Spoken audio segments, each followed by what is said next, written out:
Good Friday morning, Market Chameleons, and everyone joining us for the first time. Thanks for coming by and checking out the Market Chameleon pre-market show. Before we get started, please take a look at the shared screen and the disclaimer and be aware that neither Market Chameleon, Dimitri, or myself are registered investment advisors or a broker-dealer. If you're searching for investment advice, please reach out to a licensed representative. This show is for informational purposes only concerning Market Chameleon tools and products. And with that, D, you ready to go? Yep. Good morning, everyone. And let me share my screen here. And a quick note, if you're joining us for the first time, Will and I, we do these shows in the morning to try to help answer questions you may have about the Market Chameleon tools, the data, or the analytics. If you have a question, type it into that live chat on YouTube. Will's keeping an eye on it, and he'll let me know, read it back to me. And to give you a couple minutes to put in those questions, we're going to start out taking a look at our pre-market report to see if we could get insights, what's going on in pre-market hours, and then we'll move on to our questions. Also, just quick note, we're doing a webinar on Tuesday with Interactive Brokers. We're going to be talking about historical option price charts.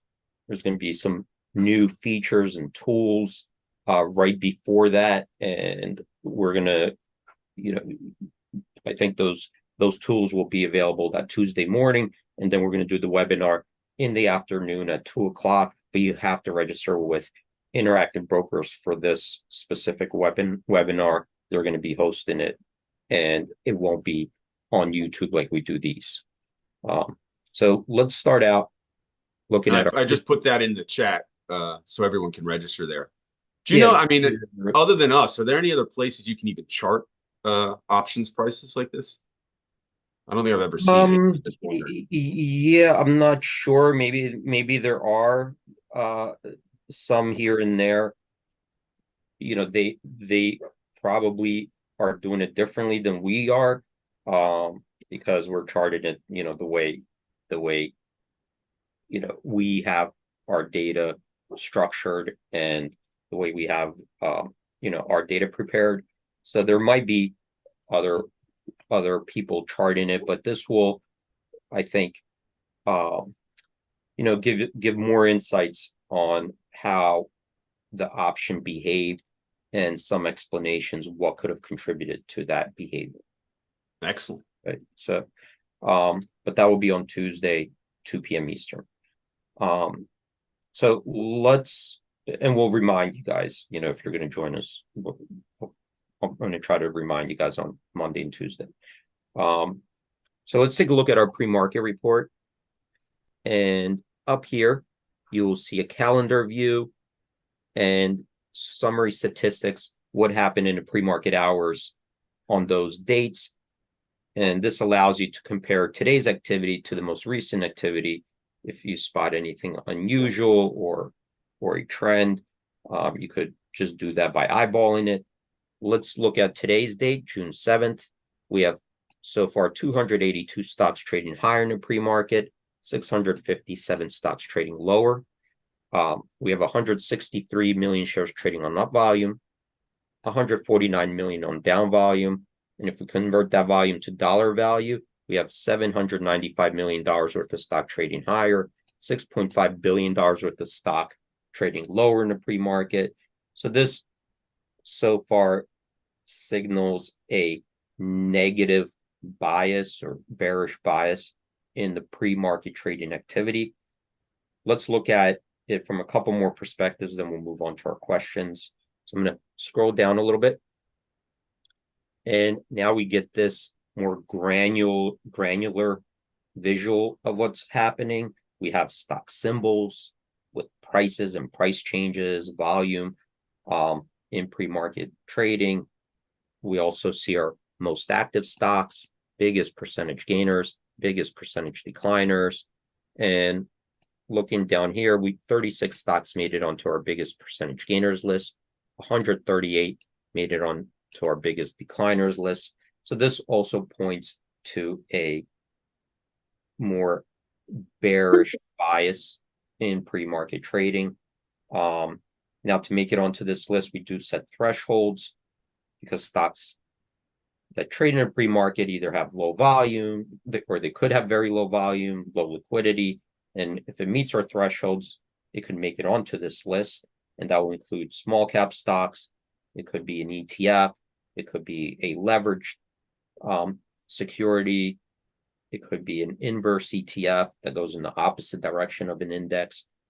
So to narrow down this list further, we could use our filters up here. If you have a watch list, you saved a certain group of stocks that you're tracking, you could filter this list by your watch list. We're going to use this filter in ETF in our example. So I'm going to drop it, click on it. You get a drop down menu with different ETFs. We're going to go ahead and select SPY, first one.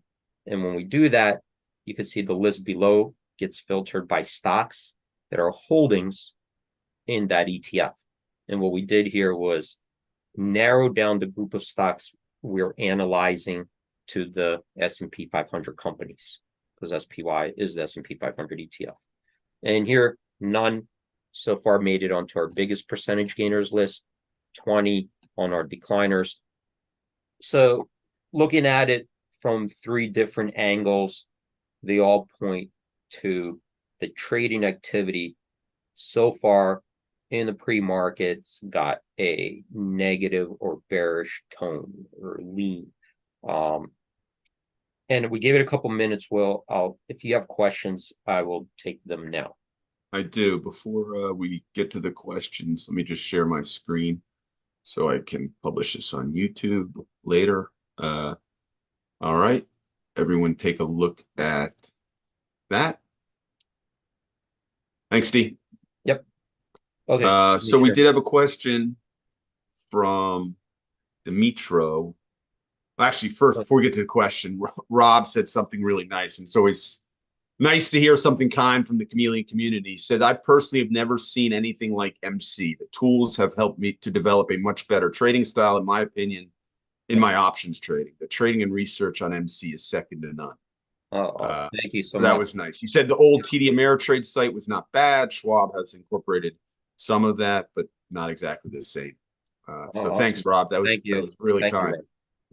So Dimitro asked, I know, and I apologize, Dimitro, I know he asked the same thing about the earnings calendar last week or the other day, but we jumped to a couple other things. Okay. But he asked, please explain how to interpret today's opportunity signals in the earnings calendar. Using the example of the signal with maximum win rate percent from the source, does not MC take prices for the signal? From what I'm sorry, Dimitri. From what sources does MC take prices for? I guess he's saying the signal, maybe the win rate. I'm not exactly sure what you mean by signal, Dimitri. So let me see. He said from the earnings calendar. Yeah, he says earnings calendar, today's opportunities. I think it's okay. Over here, today's opportunities. Yeah. Okay.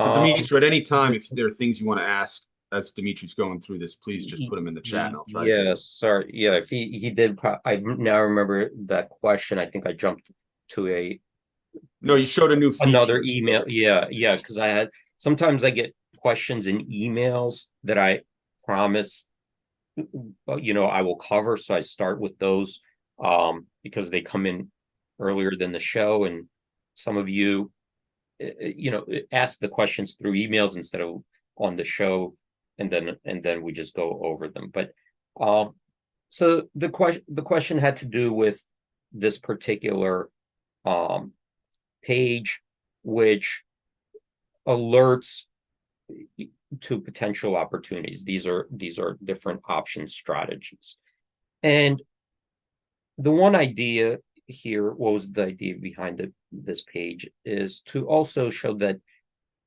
a lot of people who look at earnings and try to strategize on earnings, typically, they'll look through the end of day right before earnings to the next day.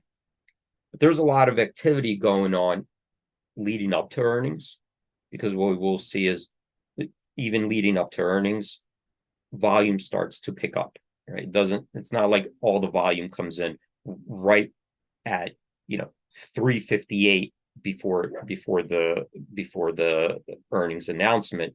You start seeing building up of positions and you know uh, hedges, strategies even going up there, and then the markets will start to move around right up to the earnings. You maybe even a week before, definitely even a day or two before, you'll start seeing uh, implied volatilities and volumes move around. And also once the earnings comes out, the next day, but it'll also take maybe even a couple days for people to rebalance their portfolios, liquidate some of their positions ahead of earnings. And we see that type of activity. So the idea here is, well, let's look at historical strategies, and what this is doing is going back into the database and looking at historical strategies and how they performed around those earnings. So if we anchored it on earnings, well, let's look at the days before, let's look at the days around, let's look at the days after, and just get an idea. Well, like, how did some of these strategies perform? And then we could just kind of go in there and analyze them further. So that's the idea, is just to point out how some of these, and you could do this yourself from our earnings option strategy screener. So you could screen out these strategies around earnings yourself. Here, I'll show you how. There's over, I think, 1 million strategies here. Oh, here you go. Over 3 million strategies right here, all in a screener, right? So you could see here, it's sorted by alphabetical order. So how did all these— How many did you say? Over 3 million different strategies that our database keeps track of, over time for all these stocks. And then you could come here and look at the statistics. I think Rob just fell out of his chair when he heard that. Yeah. So here are all these different strategies. So you could come in here and start to, filter them out. If you wanted to see, like, for example, Apple, we could type in Apple in here. And then, so now here you go. Here are all these Apple strategies. And we could just see, like, how did the straddle perform? If we marked it one day before their earnings and just held it all the way for 1 week after, then we could compare that, to 1 day before to 1 day after. So we could just even go over here and long at the money straddle, right? And now we could compare all these different date ranges. We could compare the same date range with different strategies, or we could compare the same strategy but with different date ranges, and just to see how, if you're curious, well, if I am long a straddle, if this is my preferred strategy coming up, or this is what I'm thinking about, right? This is what my analysis or my thesis right now, or this is what I want to do. Well, now we could go back and say, okay, well, historically, how did this straddle just tend to perform? And, what did it do maybe a week before? Maybe a week before tended to be, the better deal. Maybe the day before, or how did it do? Or if I'm trying to sell the straddle, maybe after earnings, and I'm thinking about selling the straddle, maybe that's, the earnings are out. Maybe I'm thinking that's the time, that the vols, they'll come in, but they'll tend to maybe go even lower, as we move away from the earnings date. So this is a way to start out just looking at the historical data, how the options prices tended to move around. Okay. Now, So having said that, let's go back to the earnings calendar in today's, potential opportunities, let's say. So what happens is this now is looking at that screener that I just referenced with 3 million, that you go analyze, and then it's saying, okay, show me stocks that are coming up with earnings, like that are coming up soon, right? And then look at the database and say, if whatever stocks are coming up, right? So here they say Adobe, ASO, VSCO, and find me, strategies that performed well historically. This doesn't mean it will now, but so the starting point, well, show me what performed well historically and list it here. So now we have these lists, and part of it is you could go look at more strategies, but as a starting point, we list them here. And, and obviously this strategy would have to line up with your particular outlook. So if in Adobe, if I'm looking at a credit call spread, right, that would be something I would only be interested if that's what I was thinking of doing anyway. All right. If you have a different outlook, then it won't work, but it has to line up with your particular outlook. Right. Like if in Adobe, you're like, yeah, maybe, I want to take off some delta or whatever, that let me see what the call spreads look like. So what this is saying then is, well, if we look historically in Adobe, a credit call spread that is out of the money 25 delta call, 15 delta call, right? So we looked at historically just the out of the monies that were 25 delta, the closest strike to 25 delta, closest strike to 15 delta, and we tracked it. We tracked it here from 1 week prior to earnings to the end of day of the earnings. So this one will cover the earnings. And then we said, okay, so what did it do? How did that strategy perform? Well, if we look at the last 12 observations, which is like 3 years of, right, because we have like once a quarter. If we looked at the last 12 observations, which we could click on over here. So here are the observations. So you could see here are the earnings. If you wanted to see the options chain, if you click on it, it will show you it'll show you, where we where we got the prices before and after. Okay. So I'm going to close this options chain. It says, okay, if we looked at the before the strike 600, right? And then it was the 630. So it was a selling 600, buying 630. Okay. That was on this particular date. Well, it first started out, this was the market in the call, 865, 895. This was the market in the call before the 630, 445, 470. So what happened after? So this would be the starting point. This would be the ending point. So both of these options went to zero. Well, what happened was the stock in that same time period, right, was up $4.22 or up 16%. I'm sorry, this is the strategy. The strategy gained $4.20. This is the option. The underlying price. This is what happened. The stock went from 551.83 to 491.17, down 11%. So if you're selling a credit spread, right, a call spread, it's bearish. So obviously, if it goes down, it's good for you because it's a bearish strategy. And since this is an out of the money, you could see that we're looking at the 600 strike. The stock was 551.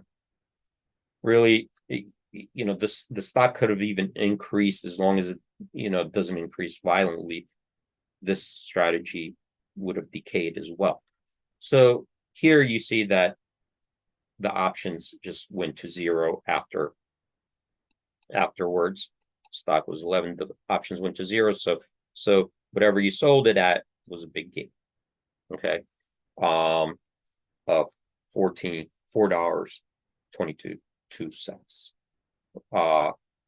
The return on that was 16% because you gained $4, but you're risking, it could have gone it could have gone to $30. It's a $30 spread. So it's a 16% gain. So that's what this is showing. I'm saying, okay, show me now that was the last one. Show me what happened the previous one, December 13th. Same thing. Found a 25 delta call, which was the 645 strike. This was the market.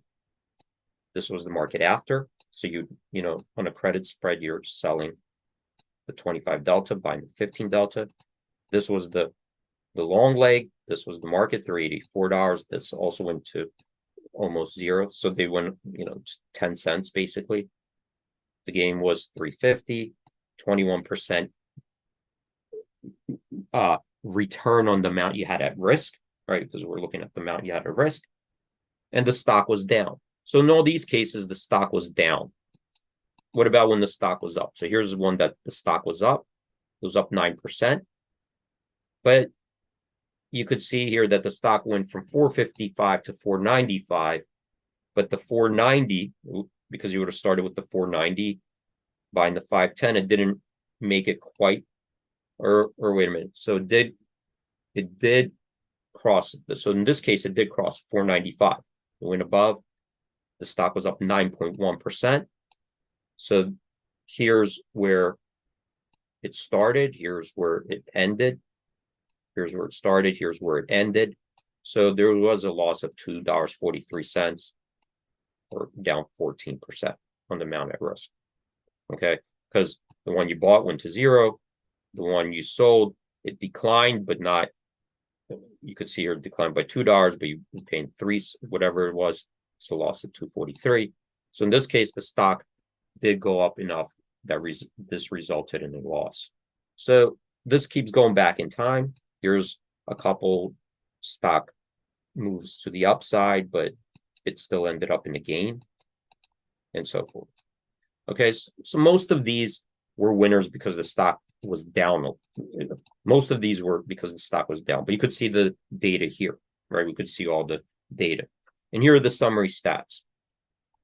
We could see here that 83% of these ended up being winners, right? 83% of these ended up being winners. 16% were losers.